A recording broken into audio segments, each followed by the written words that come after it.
கர்த்தருடைய பரிசுத்த நாமத்திற்கு மகிமை உண்டாவதாக. தேவன் அருளிய மினிஸ்ட்ரி மூலமாக உங்களோடு தொடர்பு கொள்வதிலும் அந்த மகிழ்ச்சி அடைகிறோம்.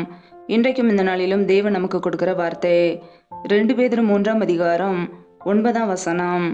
தாமதிக்கிறார் என்று சிலர் எண்ணுகிறபடி கர்த்தர் தமது வாக்குத்தத்தத்தை குறித்து தாமதமாயிராமல் ஒருவரும் கெட்டு போகாமல் எல்லாரும் மனம் திரும்ப வேண்டும் என்று விரும்பி நம்மில் நீடிய பொறுமை உள்ளவராய் இருக்கிறார். ஹல்லேலூயா. கிறிஸ்துவுக்குள் பிரியமானவர்களே, கர்த்தருடைய வார்த்தை சொல்கிறது, ஒருவரும் கெட்டு போகாமல் எல்லாரும் மனம் திரும்ப வேண்டுமென்று விரும்பி நம்மில் நீடிய பொறுமை உள்ளவராய் இருக்கிறார் என்று.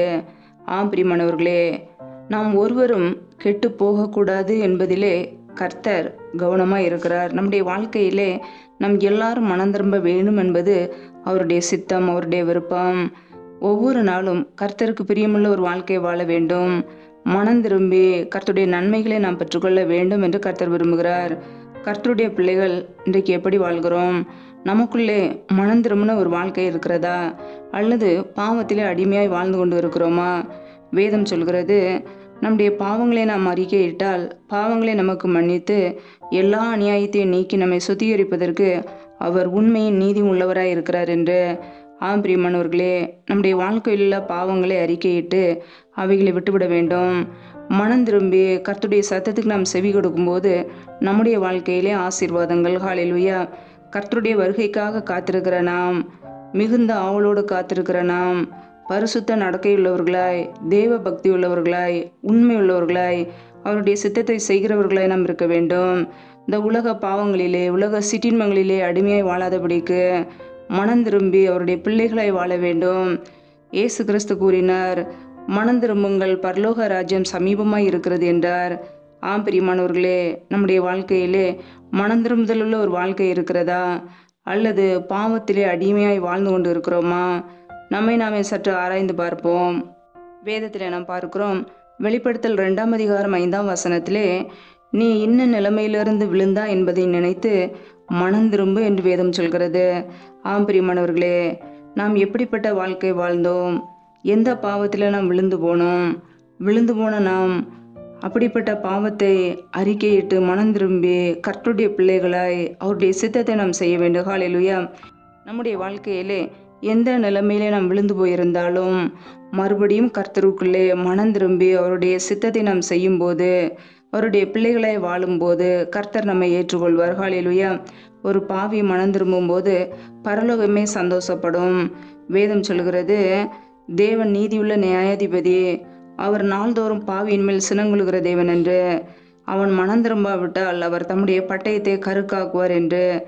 பிரியமானவர்களே, தேவன் நாள்தோறும் பாவியின் மேல் சினங்குலுகிறவர். நம்முடைய வாழ்க்கையிலே மனம் திரும்ப வேண்டும். மனம் திரும்புதல் உள்ள ஒரு வாழ்க்கையை கர்த்தர் எதிர்பார்க்கிறார். ஹல்லேலூயா.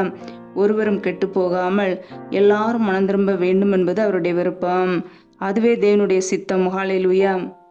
வேதத்திலே நாம் பார்க்கிறோம், அப்போஸ்தலர் 17ஆம் அதிகாரம் 30ஆம் வசனத்திலே, அறியாமையுள்ள காலங்களை தேவன் காணாதவர் போலிருந்தார், இப்பொழுதோ மனம் திரும்ப வேண்டும் என்று எங்குமுள்ள மனுஷர்களெல்லாம் கட்டளையிடுகிறார் என்று. பிரியமானவர்களே, மனம் திரும்ப வேண்டும் என்பது கர்த்தருடைய கட்டளை.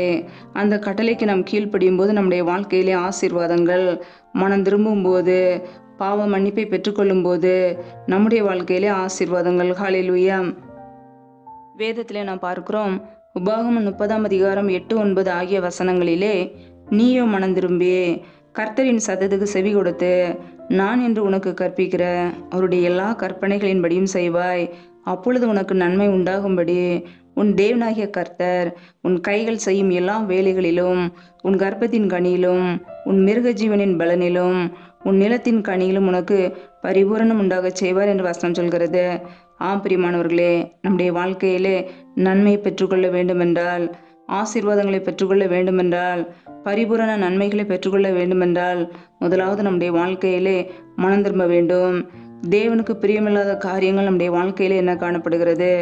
அப்படிப்பட்ட பாவத்திலிருந்து மனம் திரும்பி அவருடைய சத்தத்துக்கு செவி கொடுக்கும்போது, கர்த்தருடைய வார்த்தைக்கு கீழ்ப்படியும் போது, அவருடைய கற்பனைக்கு கீழ்ப்படியும் போது, அன்பு கூறும்போது நம்முடைய வாழ்க்கையிலே பரிபூரண ஆசீர்வாதங்கள். ஹல்லேலூயா. இன்னைக்கு நம்முடைய வாழ்க்கையிலே நன்மைகள் குறைபடுகிறதா? நம் செய்கிற கைகளின் பிரயாசங்கள் ஆசீர்வதிக்கப்பட வேண்டுமா? நாம் மனம் திரும்பி அவருடைய சத்தத்துக்கு செவி கொடுப்போம், அவருடைய பிள்ளைகளாய் மாறுவோம். உலக பாவங்களுக்கு, உலக சிற்றின்பங்களுக்கு அடிமையாய் வாழாதபடிக்கு மனம் திரும்புதல் உள்ள ஒரு வாழ்க்கைக்கு நேராக நடக்கும்போது கர்த்தர் நம்மை ஆசீர்வதிப்பார். நாம் செய்கிற வேலைகளை ஆசீர்வதிப்பார், கர்ப்பத்தின் கனியை ஆசீர்வதிப்பார், நிலத்தின் கனியை ஆசீர்வதிப்பார், பரிபூரண நன்மைகளை கொடுப்பார். ஹல்லேலூயா. நம்முடைய வாழ்க்கையிலே நம்மை நாமே சற்று ஆராய்ந்து பார்ப்போம்.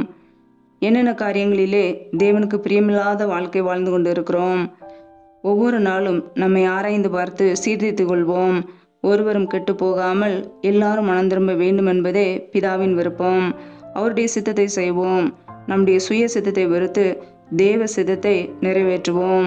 கர்த்தருடைய வருகைக்காக ஆயத்தமாவோம். பரிசுத்த நடக்கையோடு தேவ பக்தியுள்ளவர்களாய், அன்புள்ளவர்களாய், கரைதிரை அற்றவர்களாய் கர்த்தருடைய வருகைக்காக ஆயத்தமாவோம். ஹல்லேலூயா. மனம் திரும்பி கர்த்தருடைய சத்தத்துக்கு செவி கொடுப்போம். கர்த்தர் கொடுக்கிற பரிபூரண நன்மைகளையும் ஆசீர்வாதங்களையும் பெற்றுக்கொள்வோம். ஹல்லேலூயா. கர்த்தர் தாமே இந்த வார்த்தைகளின்படி உங்களை ஆசீர்வதிப்பாராக. ஆமென். நம்மை நாமே அவருடைய சமூகத்திலே தாழ்த்தி அர்ப்பணித்து ஜெபிப்போம். ஜெபம்.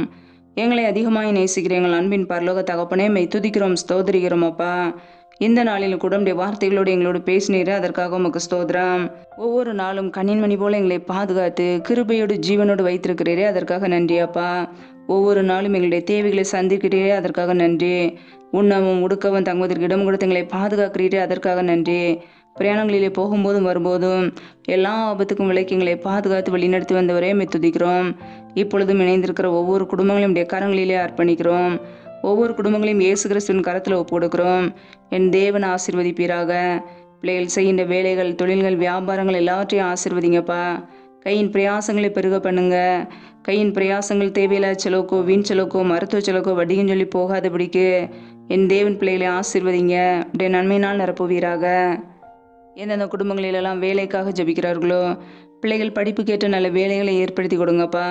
வேலை காரியங்களில் இருக்கிற தடைகளை முற்றிலுமாக நீக்கி போடுவீராக.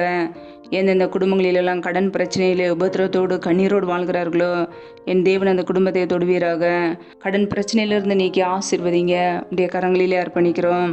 எந்தெந்த குடும்பங்களிலெல்லாம் கர்ப்பத்தின் கனிக்காக பல மாதங்களாக கண்ணீரோடு பாரத்தோடு ஜெபிக்கிறார்களோ, என் தேவன் மனமறிங்க ஆசீர்வதிங்க. பிள்ளைகள் கர்த்தரால் ஒரு சுதந்திரம், கர்ப்பத்தின் கனி அவரால் கிடைக்கும் பலன் என்று வேதத்திலே நாங்கள் வாசிக்கிறோம். என் தேவன் ஆசீர்வதிங்க. தடைகளை நீக்கி ஆசீர்வதிங்கப்பா. அண்ணாலே ஆசீர்வதித்தது போல பிள்ளைகளையும் ஆசீர்வதிங்க. பழிக்கு பெறுகிற கிருபையிலாம் நிரப்புங்க. அப்படியே நன்மையினால் நிரப்புங்க. ஆசீர்வதிங்க. அப்படியே கரங்களிலே அர்ப்பணிக்கிறோம். எந்தெந்த குடும்பங்களிலெல்லாம் கணவன் மனைவிக்கிடையே பிரிவினையோடு பிரச்சனையோடு வாழ்கிறார்களோ, என் தேவன் அந்த குடும்பத்தை சந்திங்க.